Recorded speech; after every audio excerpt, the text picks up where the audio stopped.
Aprender e conviver com a diversidade.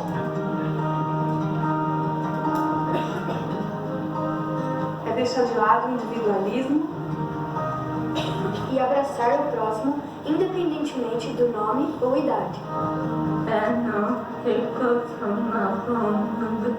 Começando pela sua cidade. Ser comunidade é dedicar seu dom à missão. Mas também é ser cuidado. Seja no acolher do irmão, no batizar ou no repartir do pão. pois quando somos um só corpo, aí sim somos comunidade.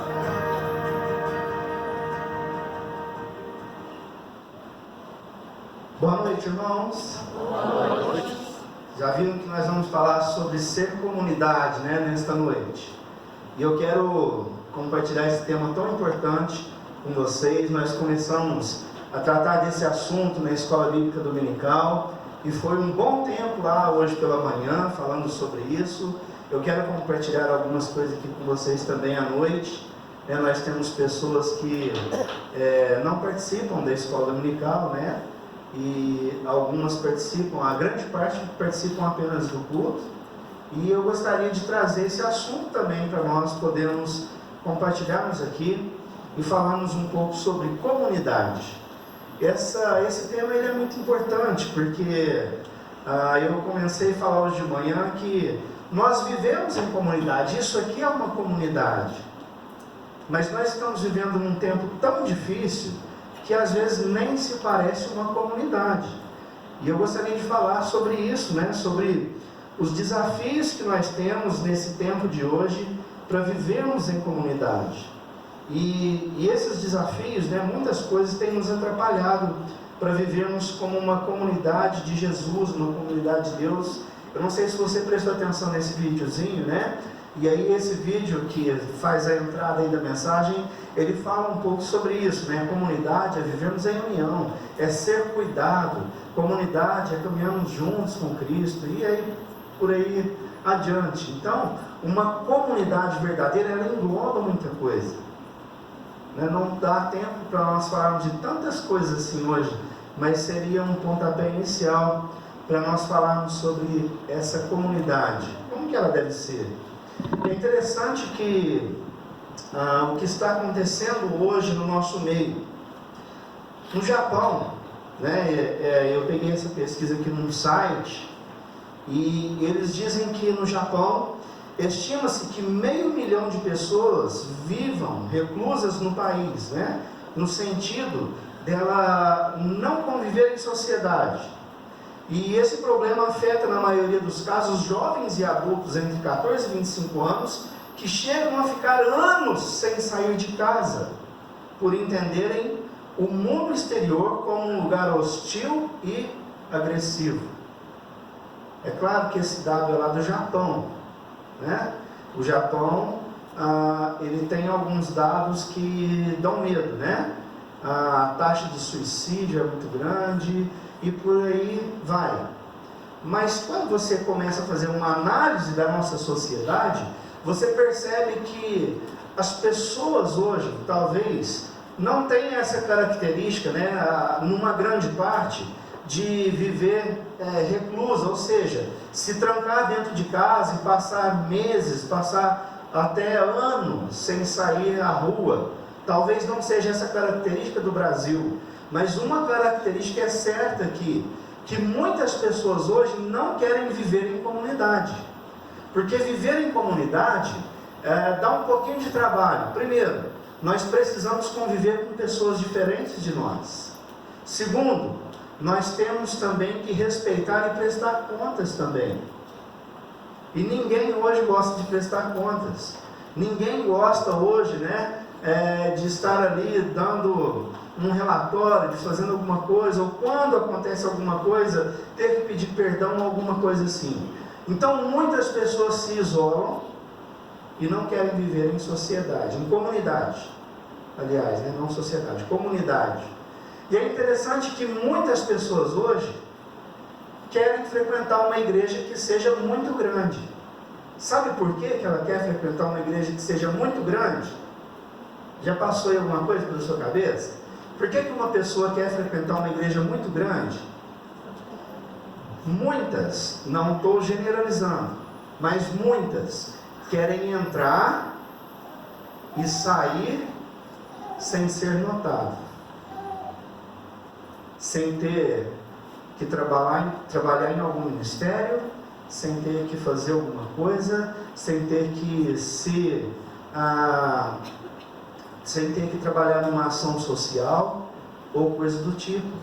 Então ela diz, olha, se eu for para uma igreja pequena, primeira coisa, eu vou ser notado ou notada. Segunda coisa, o pastor vai me esperar à porta para cumprimentar. Terceira coisa, ele vai querer fazer uma visita na minha casa. E eu não quero me envolver com isso. E quando nós olhamos para a comunidade, né, a comunidade dos discípulos, que é narrada lá em Atos, é uma comunidade que ela quebra todos esses paradigmas, onde as pessoas estavam envolvidas com a obra de Deus, com Deus, e umas com as outras, a ponto de muitas pessoas venderem os seus bens para poder sustentar algum irmão ou irmã que não tinha um sustento, que estava passando por dificuldade. O envolvimento era tamanho, né, que eles chegavam a fazer isso. Eu sei que isso aí está muito distante de uma realidade que nós enfrentamos aqui hoje, mas como comunidade de Deus nós podemos melhorar em muitos pontos. Eu quero apenas colocar um pontinho aqui com vocês nessa noite. Eu quero convidá-los aí para nós fazermos a leitura em Efésios capítulo 2, verso 19 a 21. Se você quiser abrir a sua Bíblia, fique à vontade. Eu estou usando aqui hoje, para a gente ter uma compreensão um pouquinho mais diferente, a nova versão transformadora. Mas você pode abrir a sua Bíblia, acompanhar aí, sem problema.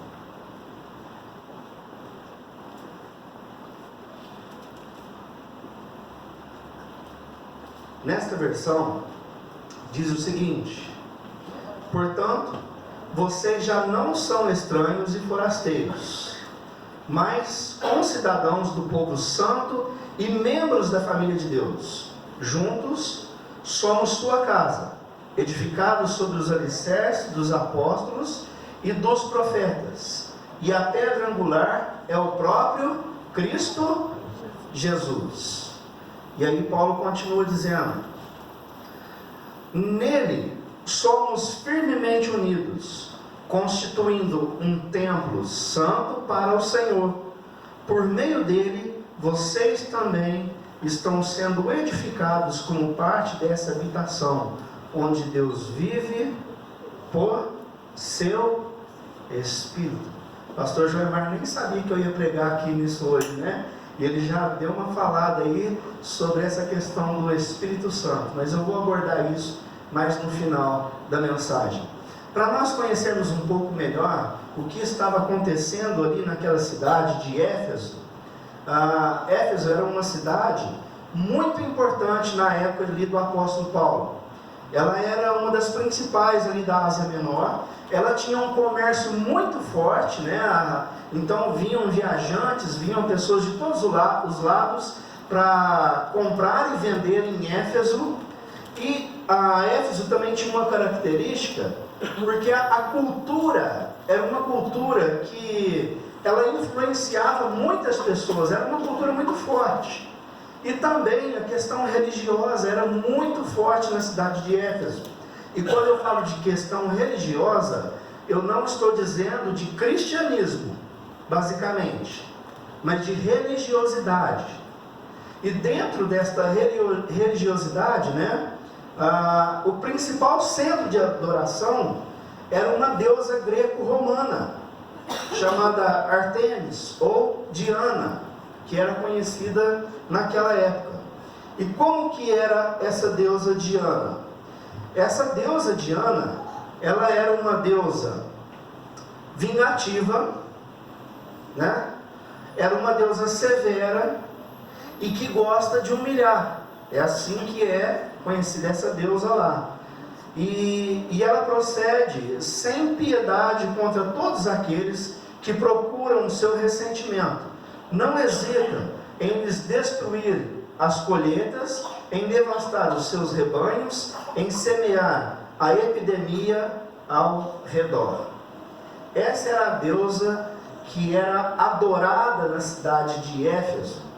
E isso influenciava muito aquela cidade. Isso influenciava as pessoas que moravam ali, porque eles agiam também dessa forma. Olha, é claro, se nós falamos que somos cristãos, é porque nós seguimos os passos ou o exemplo de quem? De Jesus. E quando nós falamos que somos cristãos e que nós seguimos o exemplo de Jesus, nós estamos falando que então nós somos pessoas que amamos, que perdoamos, que tem paciência um com o outro, não é isso? Não é basicamente isso? Basicamente isso. Mas quando essas pessoas acreditam nessa deusa, que é uma deusa totalmente ali severa, a cultura passa a viver desse jeito também. As pessoas passam a ser desse jeito e a tratar uns aos outros desse jeito. E além disso tudo, eles estavam sendo desprezados. Porque, agora não falando de cultura grega ou cultura da cidade, mas muitas pessoas olhavam para os irmãos em Éfeso e diziam: olha, vocês não fazem parte do reino de Deus. E outra coisa, vocês são incircuncisos. Se você ler aí toda a carta de Efésios, a carta aos Efésios, você vai ver justamente isso. Eles eram desprezados, eles eram rejeitados. Então essa realidade, ela é muito latente. É uma realidade para os rejeitados. Portanto, vocês já não são estranhos e forasteiros, mas concidadãos do povo santo e membros do quê? Da família de Deus. Por que eu quis tocar nesse ponto nessa noite? Quando eu terminei o seminário, eu falei: eu preciso ter um rumo no meu ministério. E o meu ministério, ele vai ser da seguinte forma. É claro, procuro agradar a Deus, mesmo sendo falho, esse pecador, mas eu quero ter algumas características no meu ministério.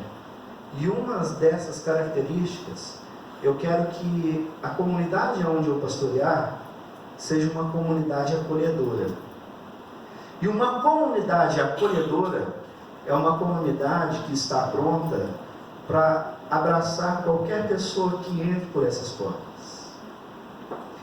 Se você fizer uma pesquisa, você vai ver um dado alarmante de pessoas que estão migrando de uma igreja para outra, ou de pessoas que são considerados hoje nos dados desigrejados. Eles, por algum motivo, não frequentam mais a igreja e eles agora estão aí sem igreja nenhuma, sem frequentar. E eu falei: olha, o meu ministério nós vamos acolher essas pessoas. E não importa se ela saiu da igreja por causa de um erro da igreja, dos irmãos da igreja, porque tratou ela mal, ou qualquer coisa assim, ou se o erro foi dela mesma. Ou se por acaso ela saiu da igreja, porque ela errou, porque ela pisou na bola, porque ela cometeu algum pecado, e aí ela saiu da igreja e resolveu sair. Eu disse: olha, não importa. Porque quando eu olho para Jesus, eu vejo justamente uma pessoa acolhedora. Para Jesus não importava o pecado que a pessoa havia cometido. Ele estava sempre pronto a estender a mão para aquelas pessoas. A comunidade, ela precisa ter essa marca. E quando eu comecei o meu ministério, quando nós começamos a trabalhar na igreja, e até hoje, nós estamos recebendo pessoas desse tipo, pessoas que já são da igreja, mas pessoas que vieram de outras igrejas, pessoas que estavam brigados com a igreja, às vezes pessoas que estavam brigadas com Deus, e Deus tem mandado essas pessoas. E a nossa comunidade precisa estar preparada para isso, para recebê-los. Paulo, quando ele olha aqui para os irmãos lá em Éfeso, que haviam realmente se convertido a Cristo, e eles estão sendo tratados, né, como qualquer um, ou seja, ou melhor ainda, eles nem eram tratados como qualquer um, eles eram desprezados. E muitas pessoas diziam: vocês não fazem parte do povo de Deus. E Paulo, ele traz uma realidade aqui para os rejeitados: olha, vocês não são estranhos e muito menos forasteiros, mas vocês são concidadãos do povo santo e membros do quê? Da família de Deus. Olha que interessante. Isso aqui precisa ser uma família. Você já viu como que é uma família? Já viu? Não sei se a minha família é meio outra. Quando eu estou falando família, né, agora eu estou falando de irmãos. Irmãos, pai, mãe, primos, tios. Talvez você se identifique, mas talvez você vai falar assim: a família desse pastor é meio doida. A maioria não são convertidos, grande parte. E de vez em quando eles fazem umas festas que sai um quebra-pau que vocês não imaginam. Um dia desses, véspera de Natal, resolveram reunir na casa do meu irmão. E depois de uns goles, o negócio fica feio, né? Você já deve ter percebido assim numa festa, né? E por causa de um jogo de truco, começou-se uma discussão. E de repente essa discussão foi se acalorando e grudaram no tapa. E um foi jogar um copo no outro, e o outro entrou na frente para não deixar aquilo lá acontecer. Adivinha? Levou uma copada na cara. Aquilo cortou o supercílio, que eu acho que está até hoje sangrando. São uns 3 anos. Passados-se alguns dias, eles estavam rindo e contando essa história. E eu falei: gente, que povo doido. E vai mexer com ele para você ver se aquele que deu uma copada não defende. Defende, porque é irmão, é da família. Eu não estou dizendo que a nossa comunidade precisa ser essa família não, gente. Pelo amor de Deus, ninguém dando copada na cara do outro, tá bom? Mas dentro de uma família acontecem coisas que nós precisamos estar preparados. Às vezes nós achamos que nós participamos de uma comunidade que tudo vai dar certo. Gente, se você achar essa comunidade, me fala. Eu vou mandar uma carta para o conselho e falar: gente, arruma outro pastor porque eu estou saindo. O irmão achou uma comunidade lá que é perfeita. Mas eu estou tranquilo para falar isso, porque você não vai achar.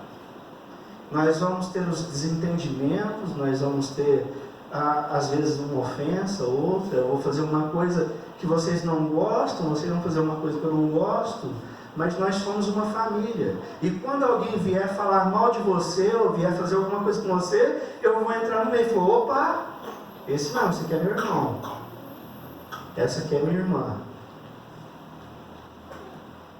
Paulo está dizendo que nós temos que ser uma família, que nós temos que nos doar uns aos outros.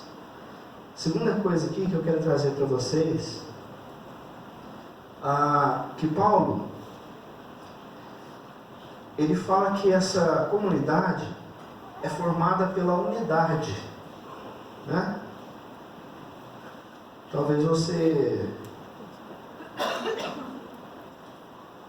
não assimila muito isso, né? Mas não faz sentido ser uma comunidade sem unidade. E no verso de número 20, ele fala: juntos somos a sua casa. Espera aí, Juntos somos o quê? A sua casa. Não dá para ser igreja sem participar da comunidade. E aí já vai um alerta para aqueles que pensam, né? Eu cultuo a Deus sozinho lá em casa. Não. Está errado. Se você quer servir a Deus, tem que ser junto. Tem que ser no meio mesmo dos irmãos. Precisa ter uma unidade. Precisa ser uma família e uma família dedicada ao nosso Senhor. E terceira coisa que Paulo vem aqui trazer nesse texto, né? Que uma comunidade ela só se mantém por Jesus. No versículo 21 ele fala, olha, nele somos firmemente unidos.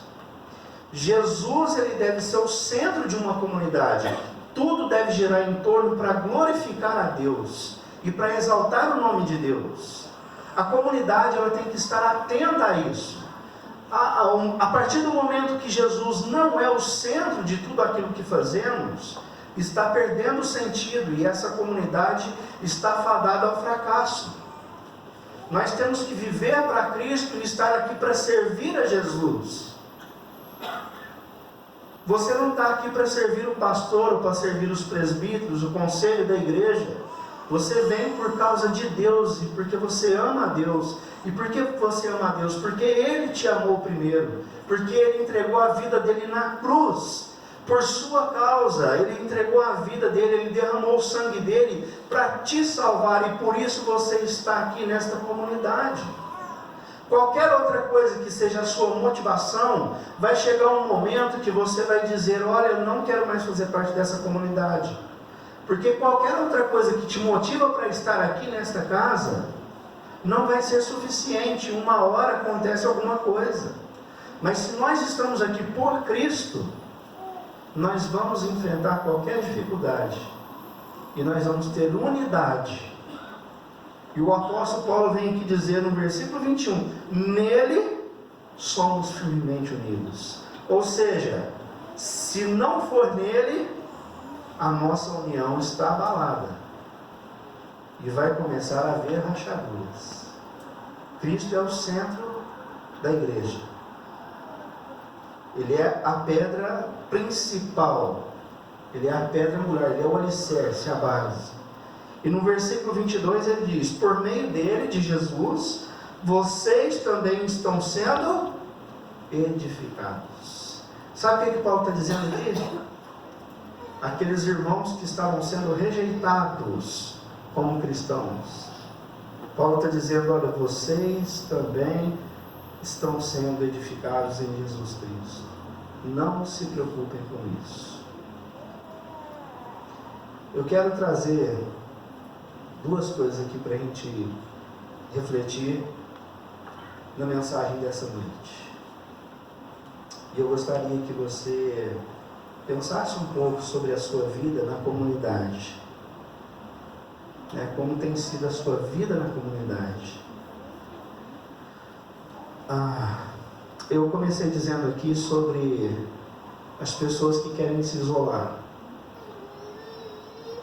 É diferente de nós respeitarmos o tempo da pessoa, Às vezes a pessoa passou por algum problema e é um tempo de restauração, isso faz parte. Mas eu estou falando daquelas pessoas que não querem se envolver nunca mais com alguma coisa. Duas coisas para a gente refletir.